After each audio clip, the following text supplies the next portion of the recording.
#ChatGPT. When I saw him pull out my phone from my purse, my breath caught for a second, not because I feared what he might find, but because I had forgotten to delete the messages. The wrong ones. The ones that didn't look like betrayal unless you knew the whole story. And he was about to know just enough to ruin everything. His fingers moved slowly across the screen, too calm, and I could feel time stretching between each swipe. I tried to reach for the phone, to laugh it off, to distract him, but he held it tighter, his eyes glued to the screen.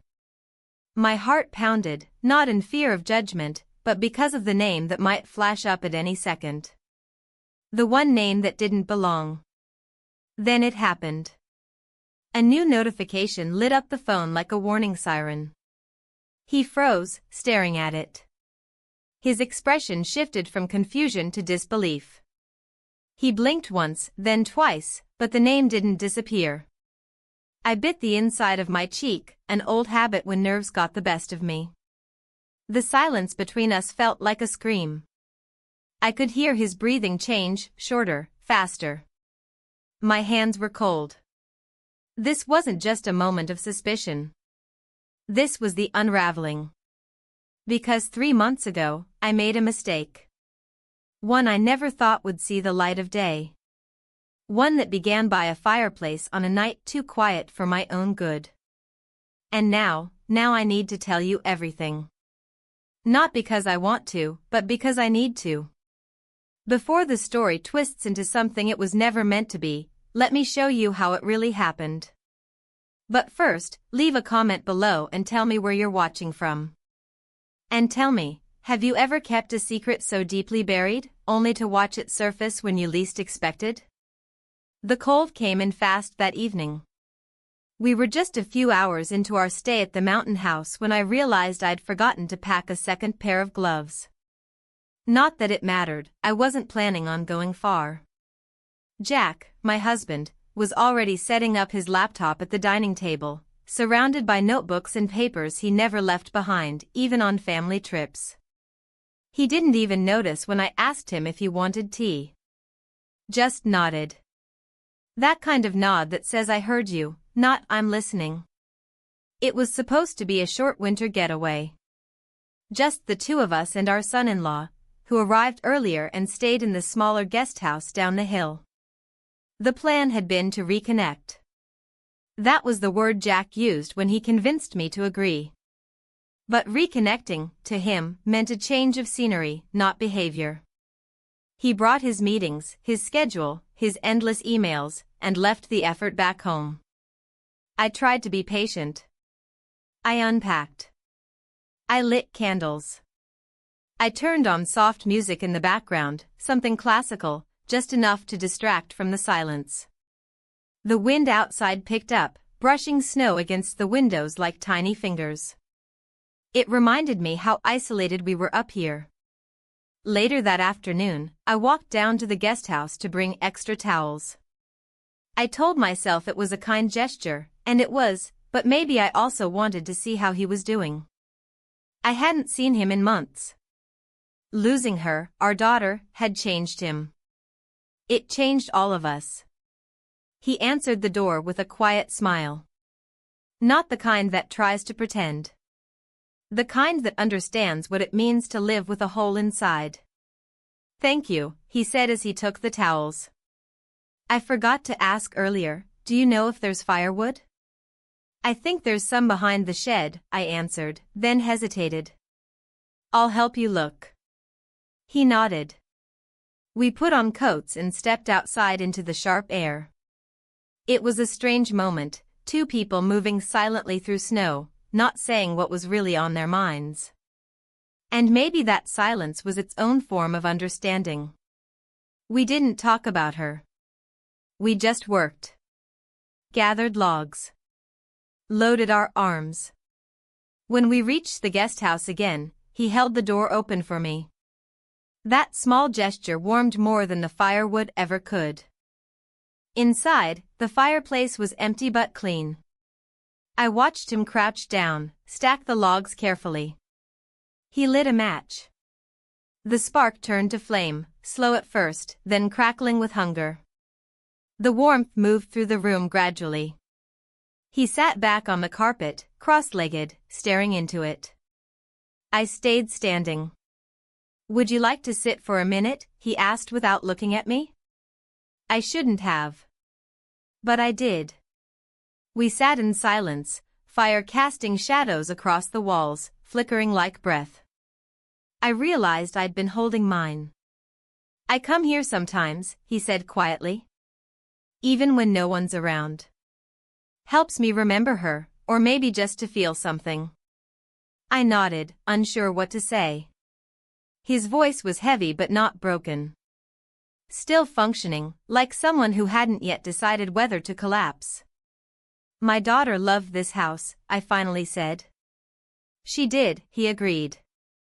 Then, after a pause, "She used to sit just like this. Right here. Wrapped in that same gray blanket you keep by the couch." I felt my throat tighten. He noticed, but didn't push. Instead, he changed the subject gently. "I'm glad you're here," he said. "Even if it's strange." Strange. Yes. That was the word for all of it. That night, I lay in bed next to Jack. He had fallen asleep in his chair again, laptop screen glowing against his face like a TV ghost. I didn't wake him. Just watched. My eyes moved from him to the dark window, and then I saw a faint light down the hill. The guest house. He hadn't gone to bed yet. I turned away quickly, pulled the blanket higher, and closed my eyes. But sleep didn't come. Instead, my mind kept replaying the firelight, the way his voice dipped when he said her name, the comfort in being seen without having to speak. The smell of burning pine. The stillness between us. Nothing happened. And yet, something had shifted. And I was afraid I knew exactly what it was. I didn't plan to see him again that night. After lying awake for what felt like hours, I finally got up, wrapped myself in the oversized sweater I brought for the trip, and tiptoed downstairs. Jack was still in his chair, his head resting awkwardly against the wall, laptop glowing dimly on the coffee table. The screen showed spreadsheets and unread emails. I didn't touch it. I just stood there, watching him, wondering how two people who shared a life could become strangers in the same room. The cold air from the window seeped through the wooden frames, sending a chill into my arms. I made tea, the sound of the kettle louder than it should have been.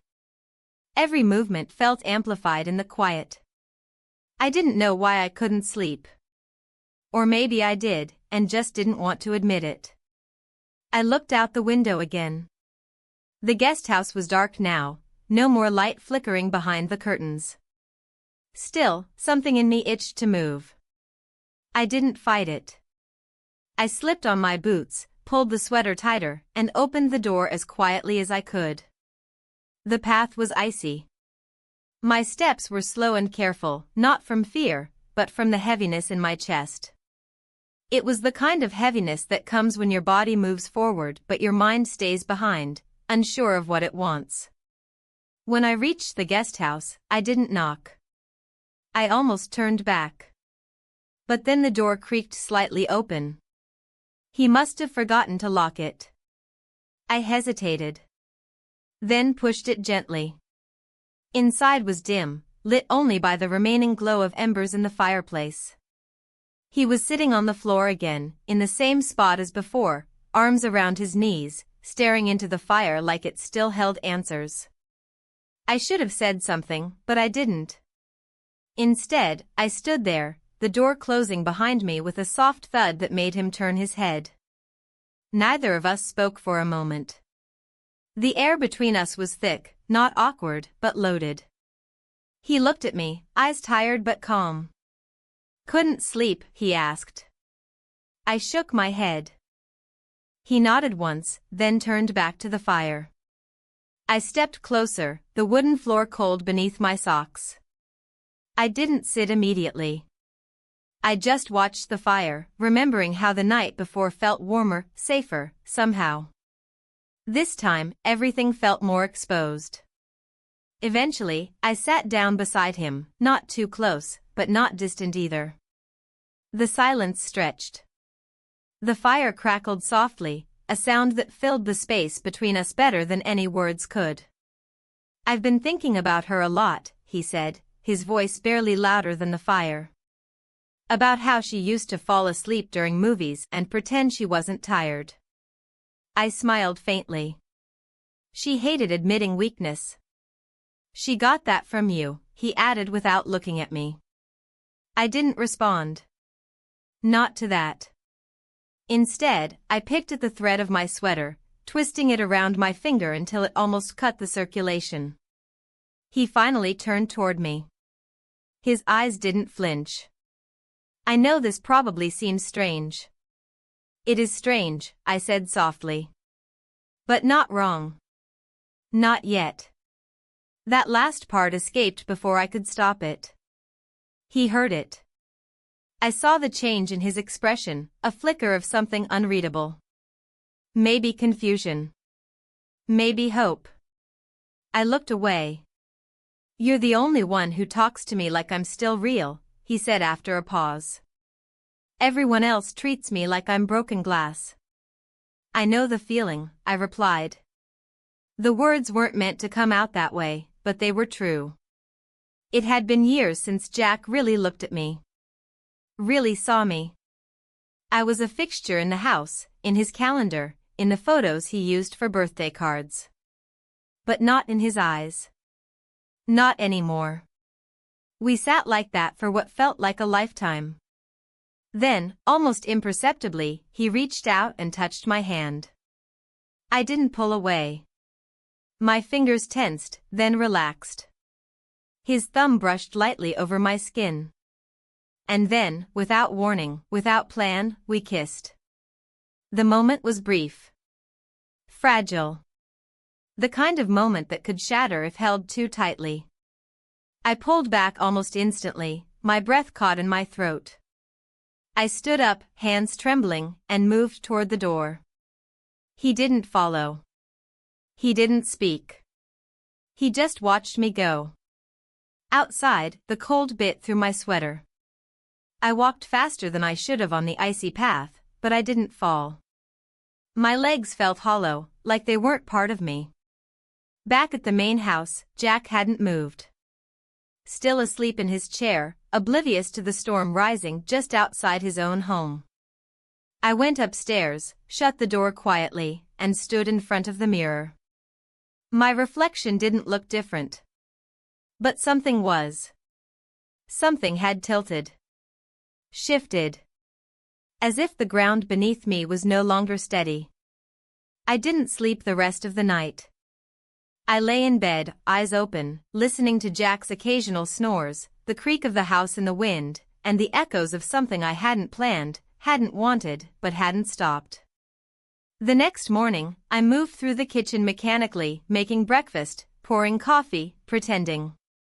Jack joined me eventually, yawning, hair tousled, eyes still heavy with sleep. He kissed my cheek absent-mindedly, thanked me for the eggs, and asked if I'd seen his reading glasses. Everything looked the same. The same mugs. The same tablecloth. The same morning sounds. But my skin burned where his lips touched, not from love, from guilt. I dropped the knife I was holding, and it clattered against the floor, slicing through the illusion of normal. Jack bent to pick it up, handed it to me with a small smile. "You okay?" he asked. I nodded too quickly. I told myself I could carry on. That nothing had to change. That one moment, one mistake, could be buried. But I was lying. Not just to him. To myself. The morning light filtered through the thin curtains in long slanted beams, catching the dust that floated quietly through the air. I sat at the kitchen table, hands wrapped around a lukewarm cup of tea, watching the steam rise and disappear. The house was still. Jack had gone for a walk after breakfast, bundled up in his thick scarf and gloves, earbuds in. He didn't say where he was going. I didn't ask. I told myself I needed the quiet. That the silence might help me think. But all it did was give space for thoughts I didn't want. There was a sharp tapping on the window, the wind tossing a branch against the glass, steady and rhythmic like a warning. I turned away from it and stared at my reflection in the kettle. My face looked distorted, the shine of metal bending my features. I wondered what I looked like to him, to the man in the guest house. Was I still someone worth watching? Or just a faded outline of someone he used to know? I hadn't seen him since the night before. I didn't go down to the guest house that morning. I couldn't. And yet I couldn't stop thinking about it either, the way his fingers brushed mine, the way the world held its breath in that one suspended second. We kissed. Just once. But it echoed through every corner of me. I got up and started clearing the counter just to keep my hands busy. I didn't want to think about what it meant, or what would happen next. I just needed movement, something simple and practical. Something that didn't feel like betrayal. But distraction is temporary. And even as I rinsed dishes and stacked plates, I knew I'd eventually look for him again. Not because I wanted more, but because the silence between us had become louder than the one in my marriage. That afternoon, Jack returned with flushed cheeks and a red nose. He smiled faintly, told me the snow by the riverbank was starting to melt already. Spring is trying, he said, as if that observation carried weight. I nodded, made more tea, listened to him talk about the sound of birds returning to the trees. He seemed lighter than usual, as though nature gave him a clarity I never could. Later, I watched him from the window as he sat on the porch with his book, scarf wrapped loosely around his neck. He was there but not present. A still body. A quiet shape in a chair. He didn't look up when I stepped outside and walked past the porch toward the trail behind the cabins. The snow had hardened into a crusty layer, making each step crisp and loud. I followed the winding path down the hill, pretending I was just taking a walk, needing air.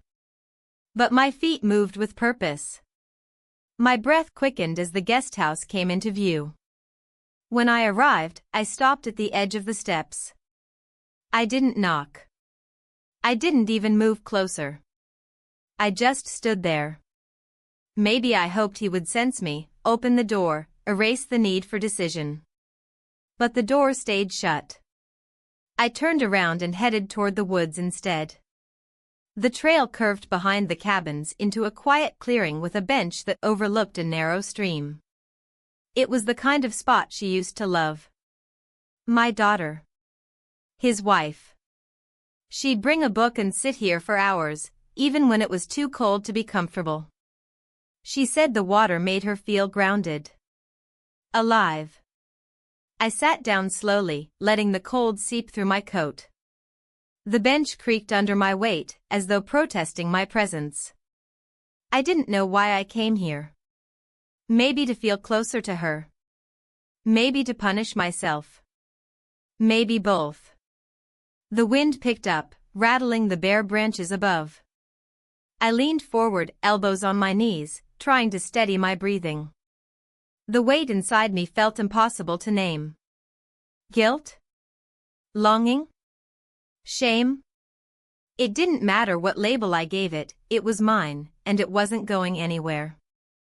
I closed my eyes and listened to the sound of the stream, the crackle of ice shifting along the edges, the brittle rustling of dry leaves.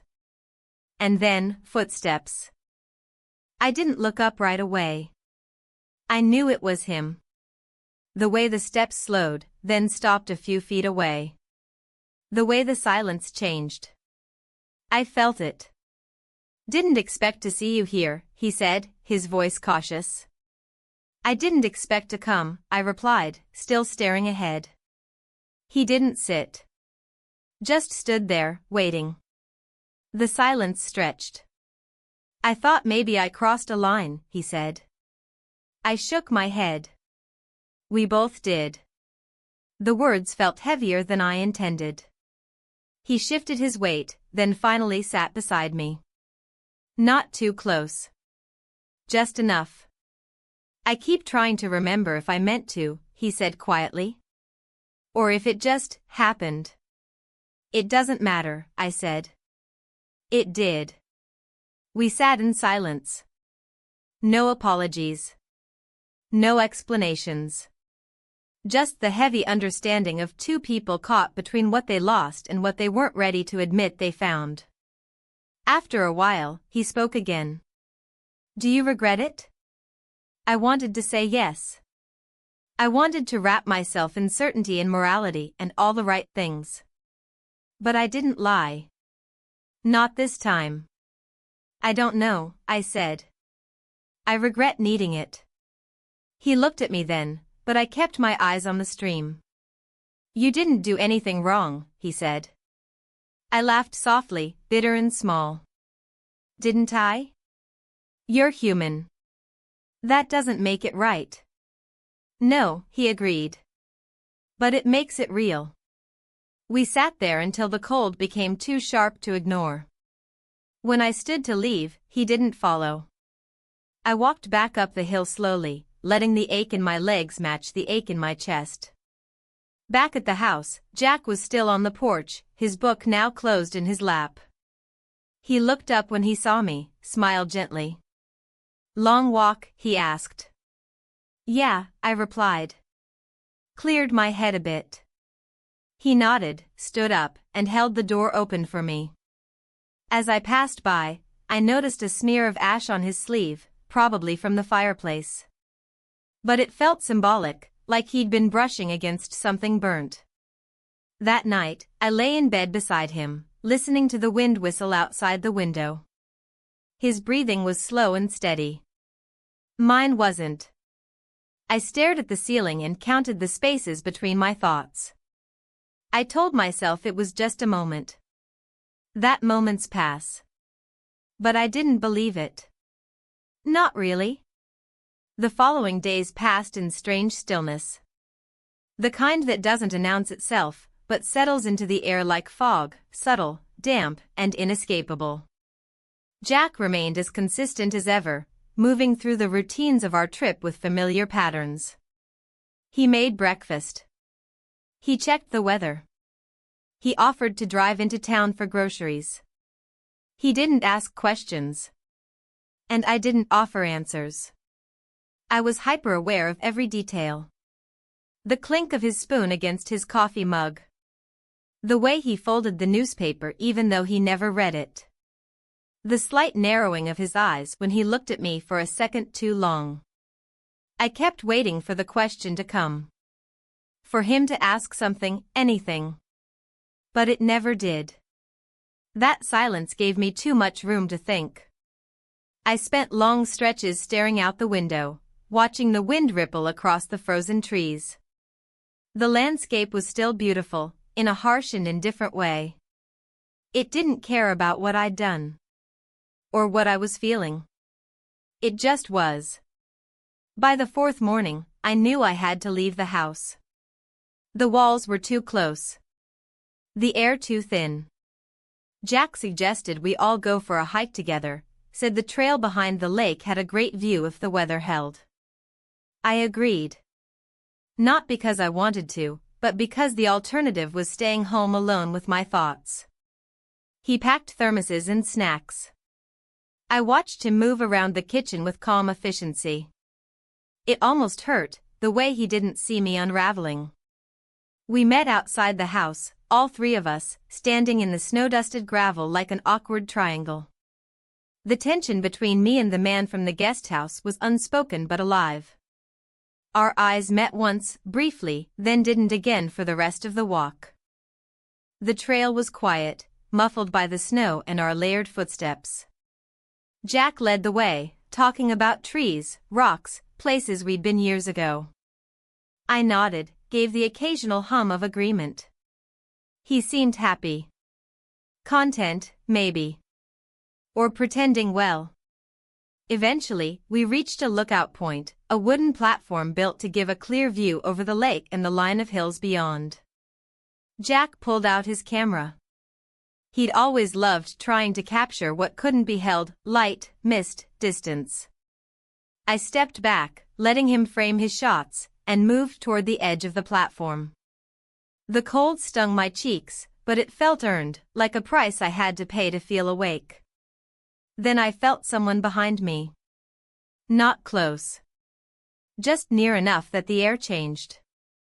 "I didn't expect you to come," he said quietly, his voice barely carried over the wind. "I didn't either," I replied, not turning around. "You haven't answered my texts." I didn't know what to say. He didn't speak again. And I didn't move. "I thought maybe you regretted everything," he said after a pause. "I regret the timing," I said. "And the weight it carries. But not the moment itself." That was as much as I could give. Behind us, Jack called out something about the clouds clearing and a good light coming through. We turned back and walked toward him in silence. Later that afternoon, while Jack napped on the couch, I found myself in the hallway outside the guest bathroom, staring at the coat rack. One of the jackets was mine, the one I'd worn that night to the guest house. It still smelled faintly of smoke and pine. I didn't put it on. I just stood there. Eventually, I walked down the back steps toward the shed. I didn't have a plan. I just needed air again. I circled the house slowly, noticing the icicles forming along the roof, the way the snow melted near the foundation where the heat leaked out. My life had heat leaks too, places where energy escaped unnoticed, where feelings seeped out and froze over. As I turned the corner near the side gate, I nearly walked into him. He stopped, hands in pockets, surprised but not startled. "I wasn't following you," he said quickly. "I was just walking," I finished. "Same." We stood facing each other, the space between us dense with unsaid things. "You look tired," he said. "I am." He didn't press further. I wanted to tell him that I'd barely slept. That I kept replaying the look on his face. That I wasn't sure who I was anymore, a grieving mother, a distant wife, or someone else entirely. But I said none of that. Instead, I said, "I don't know how to be around you now." He nodded. "I understand." And then, just like that, we turned away from each other and walked in opposite directions. That night, as I stood brushing my teeth in the dim yellow bathroom light, I caught my reflection again. My face looked pale, drawn. My eyes, tired.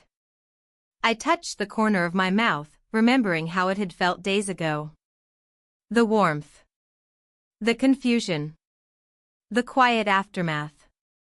I heard Jack behind me, setting out his pajamas, yawning, talking about maybe leaving the cabin a day early if the forecast was bad.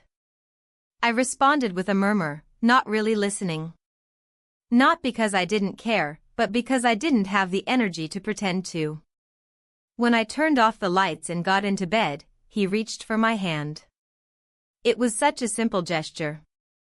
Familiar. Comforting. And I felt my throat tighten. I held his hand back, gently, but something inside me whispered that I didn't deserve it. And that was the worst part. Not the guilt. Not the confusion. But the fact that I didn't know if I wanted to let go. The sky had taken on a bruised color by late afternoon, a mixture of soft purples and heavy grays that hung low over the trees. There was a kind of stillness in the air that warned of an approaching storm, though nothing had fallen yet. I stood on the porch wrapped in a blanket, staring out at the woods, wondering how I had ended up in this particular version of my life. Jack was inside, folding laundry on the couch, humming along to an old tune playing from the radio. He seemed content, or at least in his own rhythm. I envied him for that, the ability to lose himself in a small task, to remain untouched by the weight pressing on everything around us. I hadn't seen the man from the guest house all day. Part of me was relieved, the other part restless. I had gone back and forth with myself for hours, replaying words I hadn't said and moments I couldn't undo. I wasn't searching for absolution, I wasn't even sure I deserved it, but I needed clarity, and I knew it wouldn't come from within the walls of the main house. I waited until Jack dozed off in his chair, book open across his chest, glasses slipping down the bridge of his nose. Then I stepped quietly inside, pulled on my boots, and grabbed my coat. I didn't say where I was going. I didn't leave a note. I simply stepped out, letting the screen door click shut behind me. The wind had picked up since the morning, tugging at branches and carrying the faint scent of snow. I walked along the familiar path toward the guest house, my hands buried deep in my pockets, heart beating too fast for such a short walk. I wasn't sure what I would say. I wasn't sure he would even answer the door. But he did. He opened it almost immediately, as if he had been waiting, or at least expecting. He stepped aside without a word, and I entered. The warmth of the room wrapped around me, thick with the scent of firewood and something faintly herbal, maybe tea. The fire had been lit recently, it crackled softly in the corner, casting long shadows across the floor. We didn't speak for a moment. There was no need to. We simply looked at each other, not with longing, not with guilt, but with the quiet understanding that silence often carries. He gestured toward the small couch. I sat. He joined me after a few seconds, not too close, but not far. The fire's glow danced across the floor between us, flickering as if unsure of its place. I wasn't sure you'd come, he said finally, his voice low and steady. I wasn't sure either, I replied. Outside, the wind howled once through the trees, like a warning or a sigh. I haven't slept much, he said after a pause. I keep going over it. Trying to figure out what it meant. If it meant anything. It did, I said, surprising myself with the certainty in my voice. But I don't know what kind of meaning it's allowed to have. He looked at me then, really looked, and I had to turn my gaze away. The fire was easier to face. Less complicated. I've been trying to remember the last time I felt anything that wasn't either grief or numbness, he said. And then that night, it was like the world shifted. I knew what he meant. I felt it too. The danger wasn't in the kiss itself. It was in what it woke up. Something dormant, something forgotten, something I thought I'd outgrown. We sat there for what could have been minutes or hours.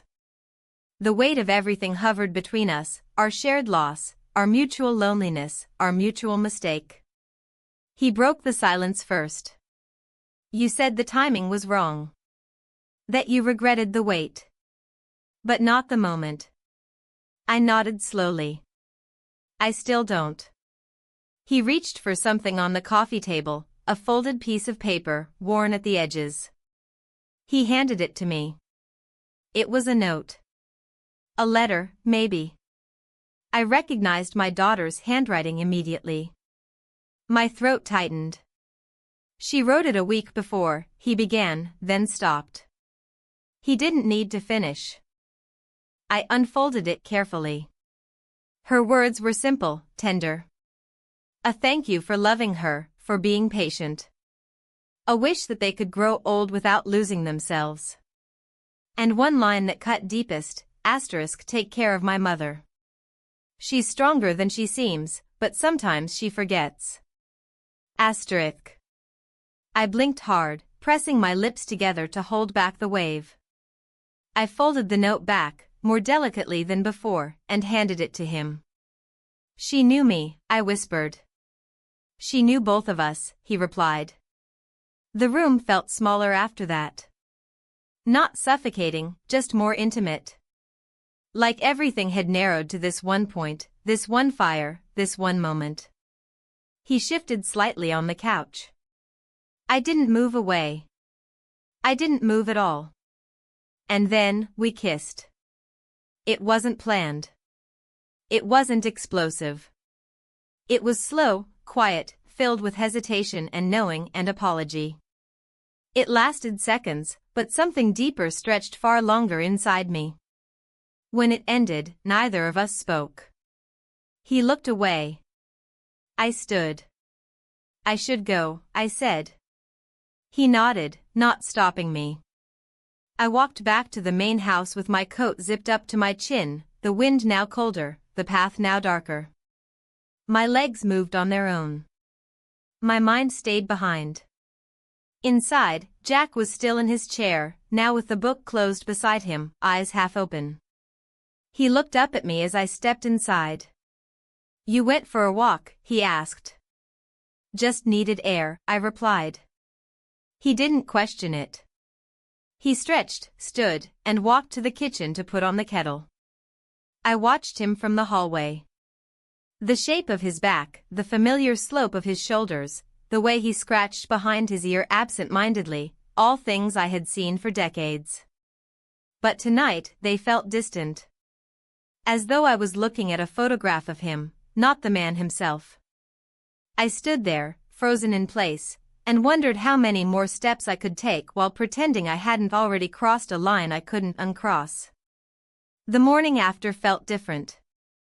Not outwardly, the snow still blanketed the ground in soft silence, and the house was filled with the same creaks and sighs it always made when the heater kicked on, but something had shifted in the air between my skin and the rest of the world.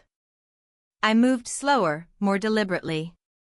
My hands shook slightly as I poured hot water over tea leaves, and when Jack walked into the kitchen with a sleepy smile, my stomach twisted. He leaned over, pressed a kiss to the top of my head, and mumbled something about breakfast. I nodded without answering. I couldn't tell whether he noticed the tension in my shoulders or simply accepted it as part of me. Either way, he didn't ask. After breakfast, Jack mentioned needing to make some calls for work. Said he'd be occupied most of the afternoon. He offered to take me into the village later, maybe for dinner, but I told him I wasn't feeling well. That I needed rest. He accepted the excuse too easily, and a part of me hated him for it. By noon, I was pacing. I had read the same page of my book 3 times and couldn't recall a single word. I walked to the window again and again, glancing down the hill at the guest house. It looked the same as ever, small, unassuming, innocent. My phone buzzed with a new message.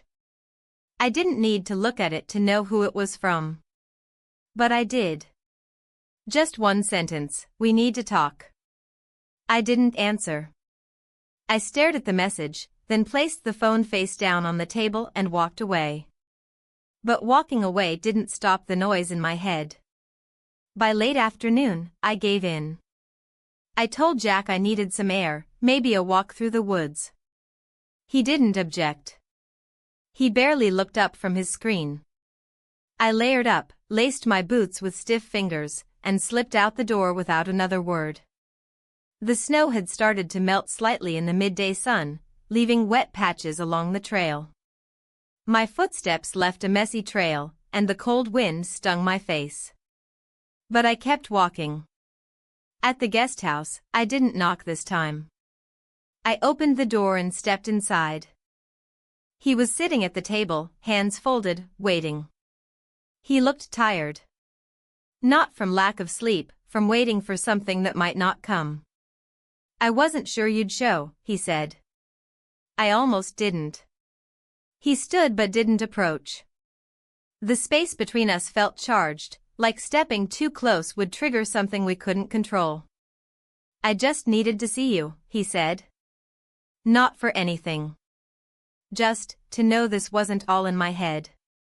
It wasn't. There was relief in his posture when I said that, but it was brief. His shoulders remained tense. "I've been thinking," he continued, "about what this is. What it means. If it should mean anything at all." I didn't know how to answer that. I hadn't thought far ahead. I'd only been trying to survive the day-to-day weight of what had happened, not what it might become. We lost the same person, he said after a moment. And maybe that's what started this. The grief. The loneliness. But it's more than that now. I wanted to argue. To say no, it wasn't. That it was a reaction. A symptom. But he was right. It was more. Not necessarily love, but need. Intimacy. Connection. A desperate grasp for something warm in a season too cold. He moved toward the window and looked out. I followed his gaze. The forest stretched beyond us, still and gray, the branches tangled like thoughts I couldn't sort through. You make me feel like I'm still part of something, he said. Even if I don't know what it is. I sat down, slowly, letting my body adjust to the silence. I feel the same, I admitted. The fire in the corner hadn't been lit, and the room was cooler than I expected. I rubbed my hands together and glanced toward the stove. He noticed. I didn't start it today, he said. Didn't know if it felt right. I nodded. Neither of us moved to change that. We talked for a while, not about us, but about her. My daughter. His wife. He told me things I hadn't known, how she used to draw little sketches in the margins of her planner, how she talked to herself when brushing her teeth, how she hated folding fitted sheets but did it anyway. She was careful with everything, he said. Even the things that didn't matter. She got that from me, I said quietly. Though I'm not sure I've been careful lately. He didn't respond. Didn't need to. When I left the guest house, the sun was beginning to lower in the sky, casting long shadows across the trail. I walked slowly, unsure if I wanted to return to the main house or just keep walking until night swallowed the path. Back home, Jack was still on his call. I could hear his voice from the back room, calm and professional, slipping into a role that didn't include me. I went into the bathroom and stared at myself in the mirror again. There was no dramatic change, no new line or shadow. But I looked older. Or maybe just tired. I ran water over my hands, let it sit there for a few seconds before drying them on the towel. Then I returned to the kitchen and made tea, setting 2 cups on the table out of habit. When Jack joined me, he smiled and took his without question. We talked about mundane things, the weather, a neighbor from back home, whether we should leave early to beat the next storm. He didn't mention my walk. I didn't mention where I'd been. Later that night, as we lay in bed, I found myself watching him sleep again. The way his mouth parted slightly, the faint rise and fall of his chest. I remembered how familiar that sight had once made me feel. Now it was just another reminder of everything I wasn't saying. I closed my eyes and tried to hold on to the quiet. But the quiet didn't bring peace anymore. It only made the noise inside louder. We spent the night together. It wasn't planned. There wasn't a long build-up or carefully chosen words. It just happened, as quietly and inevitably as a tide moving in. I had told Jack I needed a day to myself, a short escape before the weather worsened. He nodded, distracted, absorbed in organizing files on his laptop, and barely asked a question. He assumed I meant a walk, a bookstore, maybe a cafe in the next town over. I let him assume. I told him I'd be back late. That I wanted to breathe alone for a while. He smiled, said something about enjoying the quiet. I remember thinking how easy it had become to disappear from his line of sight without raising alarm. I drove to a nearby town, not far, but far enough that no one we knew would appear unexpectedly. I parked near the water. It was a modest hotel, more dated than charming, but it had a room ready and curtains that could be drawn tightly shut. I texted once, the room number, no explanation. A few minutes later, I heard the quiet knock on the door. We didn't speak at first. He stepped in, snow dusting the shoulders of his coat, and closed the door softly behind him. I remember the smell of pine on his scarf, the faint scent of firewood from his jacket. I remember standing there, not knowing what to do with my hands. We stood opposite one another for a long moment. Not hesitant, just quiet. It wasn't a collision of need or some cinematic outburst. It was gentle. Deliberate. We moved toward each other like people who had already asked and answered every question in the silence before this. I won't write about the details. Not because I'm ashamed, but because they aren't what matter most. What mattered was the quiet afterward. The way he breathed with his back to me. The way the dim light caught in the curve of his shoulder as he stared at the ceiling. The questions we didn't ask. The weight we both knew would return as soon as we stepped back into our other lives. In the morning, I woke before him. The room felt smaller in daylight, as if the clarity of the sun revealed too much. I watched the snow drift softly outside the window. I could hear a distant plow on the main road, the slow crunch of tires. He stirred beside me but didn't speak. For a while, we just laid there. Then he reached for his shirt without looking at me and sat up on the edge of the bed. "I don't know what happens now," he said, voice raw with exhaustion. Not from lack of sleep, from what we both knew this had cost. "Nothing," I said. "Nothing changes. We go back." He turned slightly, enough to glance at me over his shoulder. There wasn't anger in his expression. Just a kind of sadness that settled into the corners of his eyes. "We can't pretend this didn't happen," he said. "I'm not pretending," I answered. "I'm just going to carry it quietly." He didn't respond. He finished dressing and stood, resting one hand on the doorframe. I didn't move. Before he left, he said, "I never meant to fall into this." "I know." And then he was gone. I sat on the bed for a long time after the door clicked shut. The sheets still held the warmth of our bodies. The silence returned, heavier than before. Eventually, I stood, washed my face, pulled my hair back, and dressed with the slow precision of someone trying to return to themselves. I stripped the bed, folded the towels, straightened the room out of habit, as if cleaning the physical space might tidy the chaos in my chest. Driving home was difficult. Not because of the weather, the roads had been cleared, but because every turn of the wheel felt like a return to something I wasn't sure I deserved. The closer I got, the more brittle I became. My fingers gripped the steering wheel too tightly. My stomach churned. When I pulled into the driveway, the house looked the same. Warm light in the windows. Smoke curling from the chimney. A familiar silhouette passing in front of the living room curtain.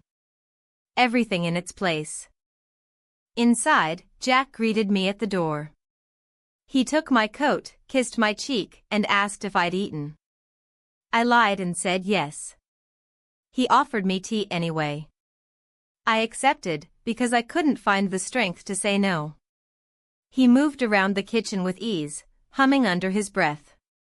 I watched him as if seeing him for the first time in years. Every detail of him felt like a reminder of loyalty, of familiarity, of what I had betrayed. Not just him, but myself. I took the tea with both hands, forcing them to stop shaking. "You seem quiet," he said. "Just tired," I replied. The drive was longer than I expected. He nodded and didn't press. I wondered how many lies he'd accepted like that over the years. How many silences we had both learned to fill with assumptions. That evening, we sat on the couch together, his hand resting near mine but not quite touching. He talked about wanting to repaint the hallway, maybe get new shelves for the study. I nodded and smiled and responded at the right moments. But I wasn't really there. Part of me was still in that small hotel room, watching snow fall through the glass, wondering how to live with the version of myself I had become. When we went to bed, Jack reached for me gently. I let him. Not out of guilt, but because I still loved him in a way I didn't understand anymore. A love shaped by time and comfort, not fire. A love that had dulled into something manageable, quiet, predictable. As he drifted to sleep beside me, I stared at the ceiling. My heart beat steadily, but I felt none of the peace that usually followed closeness. Instead, I felt hollow. We spent the night together. That sentence echoed again and again in my head, not as a confession, but as a fact. Undeniable. Unchangeable. It had happened. And now I had to carry it. Every day forward. Quietly. Completely. Alone. The days that followed were quiet in all the wrong ways. Jack continued moving through life as if nothing had shifted. He filled the house with the same rhythms: coffee in the morning, newspaper pages turning, long walks before dinner, the sound of the faucet running in the bathroom before bed. It should have brought me comfort, but it only highlighted how much I no longer felt present inside those routines. I kept waiting for something to give. For a misstep, a question, an accidental glimpse that would spark everything into confrontation. But Jack remained calm, pleasant, attentive. That was the worst part. If he had grown suspicious, if he had snapped or shown distance, maybe I would have felt less alone in the weight I was carrying. But instead, I felt like I was slowly dissolving. Not from guilt alone, though it was there, thick and constant, but from the dissonance of living two lives in one body. The one that smiled over dinner. And the one that burned in silence. The guest house stayed quiet. I didn't go back. I didn't send a message. I didn't answer the one that came 2 days later. A short text. Just one question: "Are you okay?" I stared at it for a long time before deleting it. Not because I didn't care, but because caring had become the problem. On the third morning, Jack suggested we take a drive. Said the storm had cleared enough to enjoy the lake trail without slipping. I nodded. I said I'd like that. I didn't like that. I just didn't have the energy to resist. We packed coffee, scarves, and his camera. He insisted on taking the scenic route, narrating the turns in the road as if we were both tourists in someone else's life. I sat quietly beside him, looking out the window at the snow melting from the branches, water dripping slowly from the corners of rooftops, the world returning to motion after days of stillness. We walked the trail side by side, our boots crunching over half-frozen mud and patches of ice. Jack talked about spring. About gardening plans. About things that required future. It made my chest tighten. At one point, he reached out and touched my elbow gently, guiding me around a slick rock. His hand lingered for a moment, then fell away. That moment said more than anything we'd spoken in days.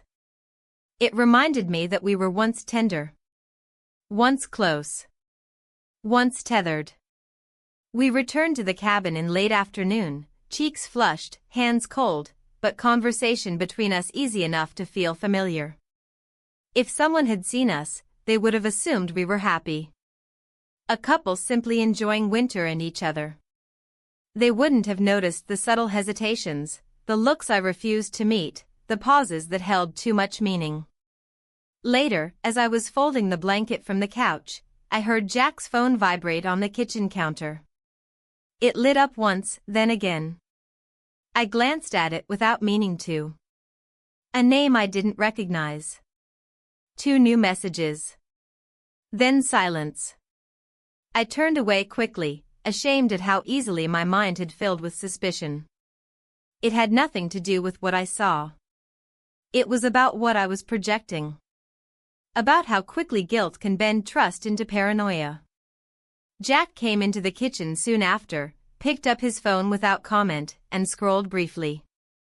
Then he put it down and asked what I wanted for dinner. Just like that. Another skipped beat. That night, as we sat at the table with candles flickering low, I asked him when he'd last spoken to his sister. The question surprised him, and he furrowed his brow for a moment before answering. "Last week, I think," he said. "Why?" "No reason," I lied. He looked at me for a second longer than usual, then returned to cutting his food. I felt that look in my spine. When the plates were cleared and the kitchen cleaned, we settled on the couch. Jack picked a movie, something soft and quiet, and I sat beside him, trying to focus. But I kept feeling the vibration of my own phone, even when it didn't ring. Eventually, I excused myself and went upstairs. Said I was tired. Said I needed to wash my face. He nodded and stayed downstairs. In the bathroom, I turned on the tap and let it run, staring at myself in the mirror again. There were lines around my mouth I hadn't noticed before. My eyes looked darker. Not from lack of sleep. From too much thinking. I dried my hands slowly and walked back into the bedroom. I sat on the edge of the bed and picked up my phone. No new messages. No missed calls. Just the weight of the silence between me and the one person I couldn't speak to. I thought about calling. About explaining. About trying to frame something that couldn't be justified. But instead, I placed the phone face down on the nightstand and crawled under the covers. Jack came up a while later. Brushed his teeth. Changed into pajamas. Slipped into bed beside me. He said goodnight. I whispered the same. And in that silence, just before sleep came, I realized that he knew. Maybe not the details. Maybe not the timeline. But something. Because the quiet between us was no longer ignorance. It was choice. He was choosing not to ask. And I was choosing not to confess. And that, more than anything, was what began to truly unravel me. The morning sunlight filtered in through the slats of the blinds, striping the floor with thin lines of gold and shadow. I sat at the edge of the bed, motionless, one hand resting on my knee, the other gripping the edge of the mattress like it might keep me grounded. Jack had already gone downstairs. I could hear the faint clinking of dishes, the soft shuffle of slippers on tile. He was humming again, the same off-key tune he'd been humming for years. It used to comfort me. Now it only deepened the ache in my chest. I didn't know what day it was. Not because I'd lost track of time in a romantic haze or emotional storm, but because each day now bled into the next. Nothing was dramatic. Nothing was loud. But the silence was louder than anything I'd ever known. I got dressed slowly, choosing neutral clothes that didn't cling, didn't reveal, didn't require thought. When I came downstairs, Jack handed me a cup of tea with that same practiced warmth. I nodded my thanks and sat across from him at the table. He was scrolling through news headlines, glasses perched on the bridge of his nose, mouth slightly open in concentration. For a moment, I watched him and thought, this is a good man, and then the weight of my actions returned like a wave I could no longer hold back. He looked up suddenly, catching me mid-thought. Did you sleep okay? I nodded, then hesitated. Not really. He tilted his head. Bad dreams? No, I said. Just full ones. He studied me for a moment, then went back to his tablet. We've both had a lot on our minds lately. It was an invitation. A door cracked open. But I didn't walk through it. Yeah, I replied. We have. We spent the rest of breakfast in silence, chewing softly, sipping tea. It might have seemed peaceful from the outside. But on the inside, everything trembled. Later that afternoon, I went for a walk alone. I told Jack I needed to clear my head. He nodded without protest. I didn't miss the way his eyes lingered on me just a second too long as I reached for my coat. There was no suspicion in his gaze, only resignation. The air outside was crisp and clean, the sky a pale blue streaked with the thinnest of clouds. The snow was beginning to melt in earnest now, leaving behind puddles and exposed patches of dead grass. I followed the narrow trail down toward the edge of the forest, not toward the guest house. I couldn't go there. Not again. Instead, I wandered. Let my feet decide. Let the cold flush the tension from my skin. I ended up at the stream, the one where I'd once sat with him in silence. The same worn bench remained under the crooked pine tree, its surface damp from melting frost. I stood for a while before sitting, wrapping my coat tighter around me. Everything felt far away. My life. My body. My choices. I thought about the woman I used to be. The one who laughed without calculation. Who loved with both hands open. I wasn't sure where she had gone, but I missed her like I might miss a lost limb. A twig snapped nearby, pulling me from my thoughts. I turned, heart skipping, but it was only a deer, pausing to drink from the stream. It looked up at me briefly, then continued without fear. I watched its delicate movements, the way it stepped with purpose even in mud. I envied that certainty. By the time I returned to the house, the sky had darkened, and a light drizzle had begun to fall. Jack was in the living room, a blanket over his lap, book in hand.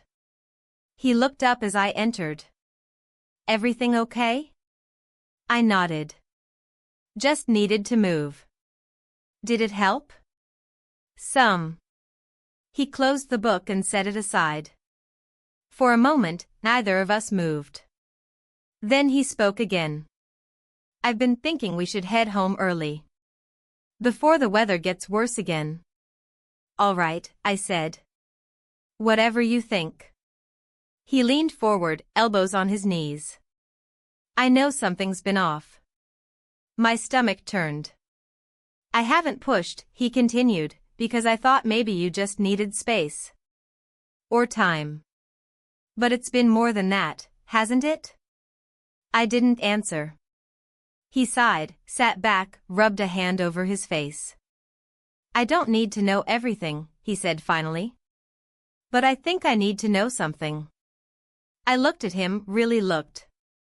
He wasn't angry. He wasn't accusing. He looked tired. Like a man trying to hold on to something that was already slipping through his fingers. "I made a mistake," I said quietly. "A terrible one." His eyes closed for a moment. A long moment.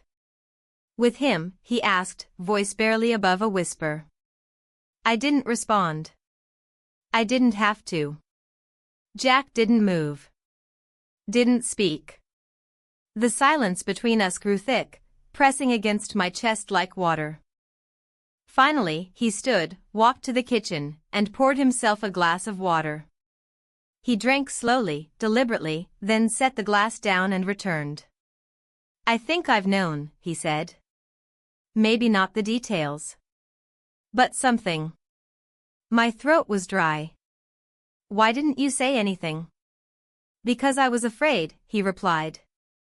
"Afraid if I asked, I'd lose you faster. Afraid I'd already lost you." His words hit like a crack in ice, splintering everything. "I'm still here," I said. "Are you?" he asked. We stared at each other, two people standing at the edge of something they never expected to face. The truth hung between us now. Not shouted. Not thrown. Just spoken, softly, plainly. Jack exhaled slowly. Then he walked past me, up the stairs, without another word. I remained standing in the middle of the room, surrounded by the echoes of everything I hadn't said. Everything I had done. And in that silence, I realized something painful and simple. Telling the truth didn't always set you free. Sometimes it just revealed how far you'd already gone. We left the cabin the next morning without ceremony. Jack packed the car with practiced efficiency, folding blankets, checking drawers twice, tying up the trash bags and loading the cooler. I offered to help, but he waved me off gently. He wasn't cold. Just quiet. Every movement of his seemed deliberate, like he was keeping himself within the lines of some invisible margin. I walked through the house one last time, running my fingers along the banister, pausing by the fireplace, looking at the couch where we had sat together so many nights in near silence. The windows still held faint smudges from condensation. The smell of coffee lingered in the air. Nothing had been broken. But everything had changed. The drive home was long, and we didn't speak much. Jack kept his eyes on the road, both hands on the steering wheel. Occasionally he'd comment on traffic or the weather or ask if I wanted to stop for something to eat. I answered with short, careful words, not because I was angry, I wasn't, but because I didn't know which version of myself was allowed to speak anymore.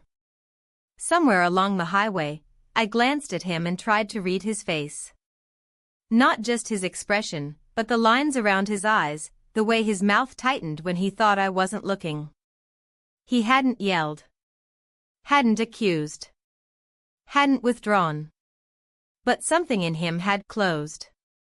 We pulled into the driveway just before dusk. The lights from the porch clicked on automatically, casting a warm glow over the brick steps. The house looked unchanged, the way homes do when they've been waiting. But I knew better. Nothing that held the truth stayed the same. Inside, we unpacked in silence. Jack brought the bags in. I sorted the laundry. We moved around each other with that quiet choreography only long-term couples have, the kind built from years of repetition, habit, shared spaces. But this time, there was no contact. No stray touches. No shared glances. Later, I found him in the study, standing near the bookshelf, fingers lightly tracing the spines. He looked up when I entered but said nothing. I waited a moment, then asked if he wanted tea. He nodded. In the kitchen, I filled the kettle and watched the steam rise. The hum of it filled the silence that pressed in from every side. When the water was ready, I poured 2 cups and brought one to him. He accepted it with a faint smile, not warm, not cold. Just something suspended in the space between acceptance and exhaustion. That night, we slept in the same bed, as always. But we didn't touch. The space between us was small but vast in meaning. I laid there staring at the ceiling, counting the slow rhythm of his breath, wondering if he was awake. Wondering if he was wondering the same about me. In the morning, Jack was already gone when I came downstairs. He had left a note on the table, short and neat, went into town.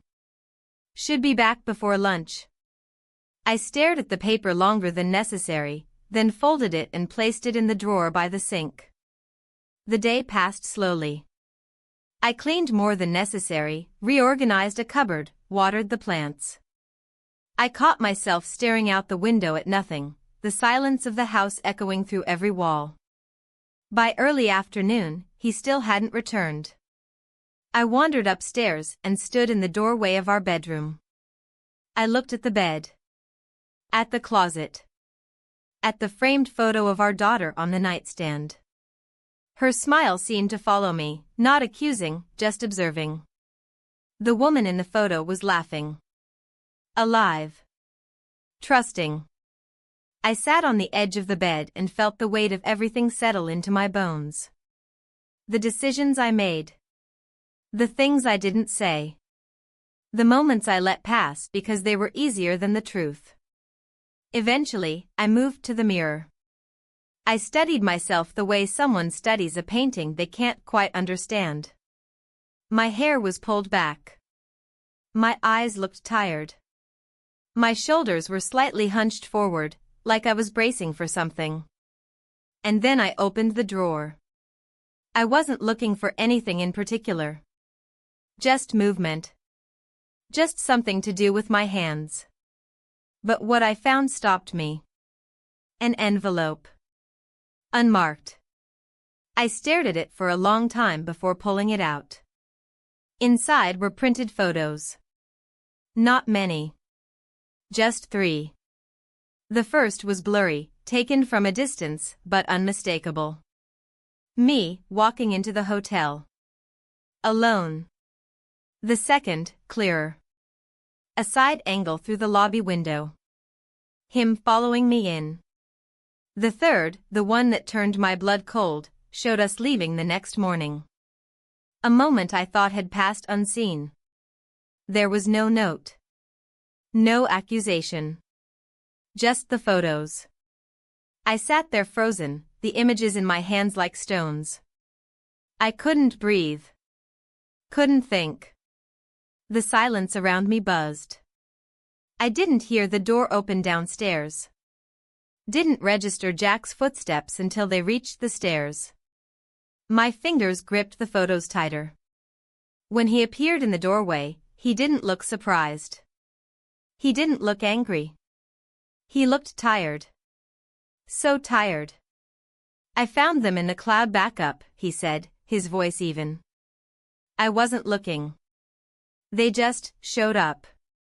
I didn't speak. He stepped into the room, slow and quiet. I've known for a while. Not everything. But enough. I swallowed hard, my throat dry. Why didn't you say something? Because I didn't want it to be true, he said. And because I didn't know what it would fix. We stood there, neither of us moving. The air between us heavy with everything we hadn't said. Finally, he spoke again. I'm not going to ask why, he said. I'm not going to ask what it meant. I opened my mouth to say something, anything, but he raised a hand. I'm going to need time, he said. And I don't know what happens next. But I can't pretend anymore. Then he turned and walked back down the stairs. I sat there, the envelope in my lap, my heart pounding, the weight of my choices pressing against my ribs. The house was quiet again. But this time, it wasn't the quiet of routine. It was the quiet of something ending. Or maybe something just beginning. I didn't know yet. But I knew this. There are truths you carry. And there are truths that carry you. And sometimes, the only thing left to do is stand still and let them.